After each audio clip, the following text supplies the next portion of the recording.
Yes, ready. Please take this dictation at the rate of 100 words per minute. You can prepare for your SSC Group C examination by doing these 1000 words at the rate of 100 words per minute. Yes. Start. Honorable Chairman Sir, the Sarkaria Commission report is a highly fruitful report. It is a very serious document which has taken into account the totality of the political life in the country, and it has made some very important recommendations, though very wisely. It has not touched the basic structure, the fundamental structure of our constitution, nor has it made any basic or radical institutional changes. If we go through the report, we will find that the main thread which is running through the entire report is unity and integrity of the country. That is why the Sarkaria Commission has laid stress again and again on a strong center and at the same time strong states. In fact, our founding fathers were very wise people when they were framing the constitution. They were foreseeing the events. They were very tall people and they could know what was going to happen. They could envisage, and so they envisaged that it is a strong center and strong states that was required, and there is no contradiction between the two. They must live in harmony, must work in harmony. The interaction between the center and the states is the primary characteristic of Indian federalism. In order to safeguard the Indian residents' safety and well-being, the central government and state government collaborate with each other. They work together to prevent terrorism, manage natural calamities, protect the environment, and prepare for socio-economic future. The evolution of the nation has been greatly influenced by these exchanges between the center and the states. The better center-state relations contribute to the improved administrative system and the integration of different communities of India into society at large. That is the spirit of our constitution.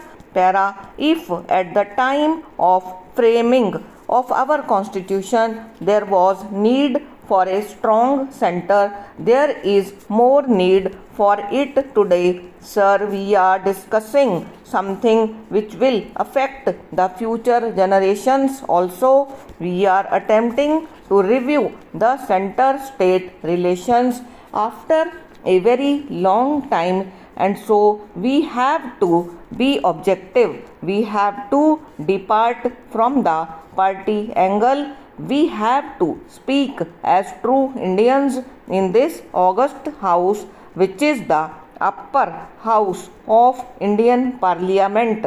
I would say that we must have people of very high caliber. So, if an ex-minister or if a person with a very long experience or if a very senior member of parliament is available, we should take advantage of his maturity.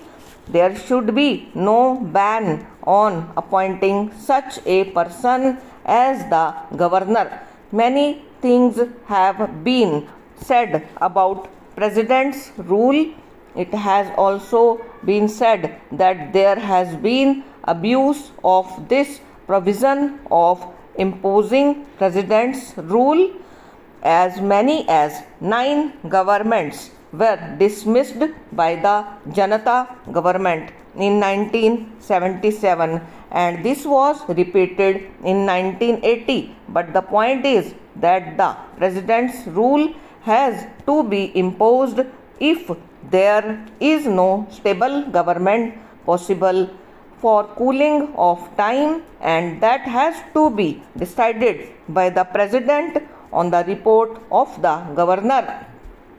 A governor possesses executive, legislative, and judicial powers that are more or less analogous to those of the president at the center of our federal democracy.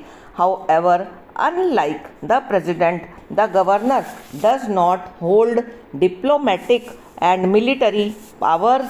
But I do not agree with the Sarkaria Commission that the reasons given by the governor should be put down in the proclamation imposing president's rule in a particular state. This will be wrong. If you do that, it will become justifiable. The courts will come into the picture and they will pass stay orders. They will go into the reasons, whether the reasons are correct or whether the reasons are justified or not. Therefore, I do not agree with this. Sir, I do not agree with the observations that it is desirable that a politician from the ruling party at the Union is not appointed as governor of a state which is being run by some other party or a combination of other parties. In my opinion, that is not practicable. As I said, I do not expect that when a person becomes a governor, then he forgets to which political party he belongs, and when he sits on that high pedestal, he must take objective view of the situation. In any case, the Commission suggests one more constitutional amendment. I would say, do not bind the choice of the centre by writing it into the Constitution.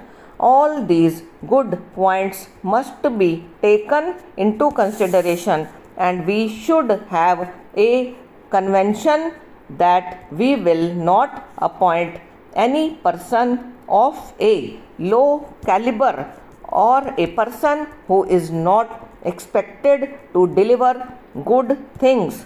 Para about the All India services, I am surprised at the demand being made in certain quarters. A memorandum was given to the Sarkaria Commission by some people that this should be abolished or that the states should be allowed to opt out of it. This will strike at the very root of the principle of unity and integrity of the country, and it is against national integration. I am therefore glad that the Sarkaria Commission has rejected it. As far as All India Radio and Doordarshan are concerned, functional freedom is there, and these bodies have a responsibility of shaping the public opinion. Both the All India Radio and the Doordarshan play the role of national and public service broadcaster and serve as the voice of the government and the people. Later, it was decided by the President to convert them into Prasar Bharati. Media is a mediator of information between the citizens and the state. It is the fourth pillar of our democracy. With regard to ordinances, there has been a lot of hue and cry. I would invite the attention of the House to the findings of the Vadhava Commission. The Commission found that in Bihar, both the Janata and the Congress governments were guilty of this. For years, they went on promulgating ordinances and renewing them, stop and over.